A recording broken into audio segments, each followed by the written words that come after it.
Asinibingelele sinamukele ngaphansi kwe-YouTube channel uSiba lukaZulu. Kwisifundo sethu namhlanje sizobheka izisho nezincazelo. Ake sihambe-ke sizikhumbuze ukuthi izisho ziyini. Sathi izisho ibinzana lamagama elisetshenziswa ukuhlobisa nokumuthisa inkulumo. Okusho ukuthi izisho aziwona umusho ophelele kuyibinzana nje lamagama esiyaye silisebenzise ukuhlobisa inkulumo. Ake sihambe-ke sithathe izisho ezimbalwa nezincazelo. Isisho sokuqala-ke sizosithatha isisho esithi ukubizwa ijele. Lesi simo-ke sokukhuluma sisho ukwenza into ezokubophisa. Isisho sesibili-ke sizosibheka isisho esithi ukubopha inja nogodo. Lesi simo-ke sokukhuluma sona sichaza ukuncishana.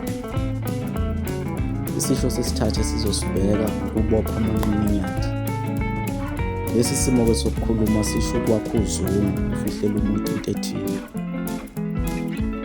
Isisho sesine-ke sizosithatha isisho esithi ukubukana ngeziqu zamehlo. Lesi simo-ke sokukhuluma sona sisho ukubhekana kabi okukhombisa ukungezwani noma ukungavumelani.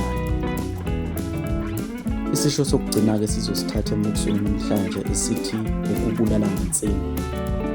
Lesi simo-ke sokukhuluma sona sisho ukuhlekisa.